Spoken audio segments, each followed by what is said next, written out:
वर्षा होते ही देखते हो कीट पतंग कितने कहां से आ जाते हैं। होंगे ना वहां तभी आए, नहीं तो कहां से आएंगे। इसी प्रकार से इन कुसंस्कारों का हाल है।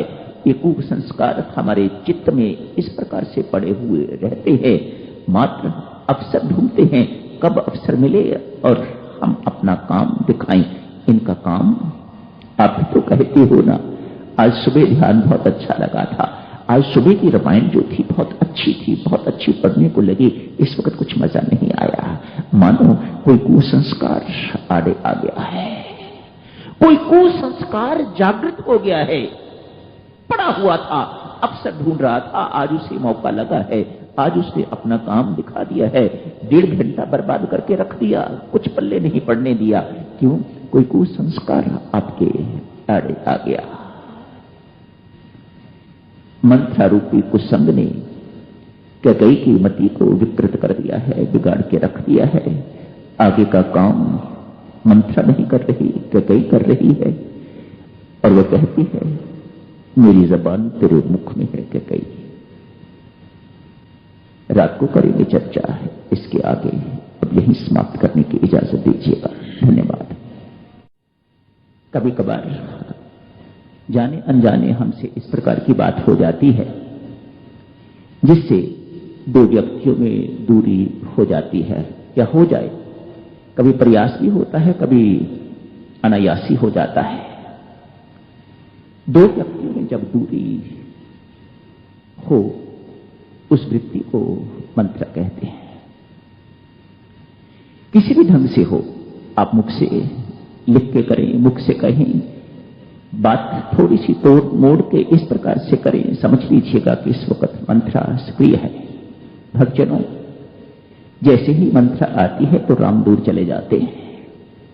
अभी देखा ना आपने, मंत्रा का आगमन हुआ, कैकेयी के हृदय में मंत्रा ने निवास कर लिया है तो राम दूर चले गए हैं, दशरथ से भी दूर चले गए हैं। उनके हृदय में भी किसी न किसी प्रकार की मंत्रा ने प्रवेश किया हुआ है। वह काम कहिएगा, कुछ कहिएगा, पर कुछ न कुछ तो उनके हृदय में भी हुआ है जो राम को दूर कर देता है। थोड़ी देर में समय लगा तो करेंगे थोड़ी इस बात की चर्चा। अभी मंत्रा को ही समझते हैं। भेद बुद्धि है ये, द्वैत बुद्धि है ये। यदि हमारा राम, हमारा घर एक है, हम एक ही की संतान हैं, तो फिर 2 कहां से आ गए? द्वैत बुद्धि पैदा करती है ये मंत्रा। अपना अपना है, पराया पराया है। अरे अपने ही काम आते हैं, इसलिए तो भक्त की बात सोच। ये राम ने काम नहीं आना, ये कौशल्या ने काम नहीं आना, अपने ही काम आएंगे। जैसे मैं तेरे काम आ रही हूं, देख किसी ने आके तुझे कोई आके सलाह अच्छी नहीं दी, किसी ने आके तुझे बताया नहीं, मैं तेरी अपनी हूं, मैं तेरी अपनी ही काम आई हूं। अपने मायके से लेके आई हुई है मंत्रा को कैकेयी, साथी लेके आई, और कोई नहीं लेके आया दासी, लेकिन ये दासी साथी आई हुई है। परमेश्वर ने कोई विशेष काम जो लेना होता इससे, ये ना होती तो शायद रामायण चलती ही ना, खत्म हो जाते। सो मंत्रा की भूमिका भी बड़ी आवश्यक भूमिका है। भगवान ने कोई चीज निरर्थक बनाई ही नहीं है। देवियों सज्जनों, कुछ भी देख लो आप, हर एक का किसी न किसी ढंग से मतलब है। मंत्रा ना आई होती कैकेयी के जीवन में तो रामायण ठप हो गई होती, रामायण चलती ना आगे। बस जितनी है पर्याप्त है। मंत्रा आ जाती है कैकेयी के जीवन में, द्वैत भाव पैदा करती है, लड़ाई झगड़ा पैदा करती है, आपस में दूरी बना देती है ये मंत्रा। ये मंत्रा ऐसी ही वृत्ति है, हमारे अंदर भी कभी ना कभी आई रहती है। जब हम काम किया करते थे तो बहुत अच्छा काम होता था। अब औरों ने करना शुरू कर दिया है, हमें उनकी सहायता देने की आवश्यकता नहीं है। जब ना सहायता मांगने की आवश्यकता है, ना सहायता देने की आवश्यकता है, तो समझ लीजिएगा साधक जनों, कहीं ना कहीं मंत्रा काम कर रही है। स्वामी जी महाराज भी ये सोचें, मैंने अनेक वर्ष अमुक स्थान पर बिताए हैं, इसलिए मेरा उसी स्थान के साथ ही सब कुछ है, बाकी स्थान मेरे लिए कुछ नहीं है, तो ये स्वामी जी महाराज को बिल्कुल शोभा नहीं देता। और स्वामी जी महाराज ऐसा कर ही नहीं सकते। क्यों? उनकी तो मंत्रा मर गई हुई है और हमारी मंत्रा अभी जीवित है।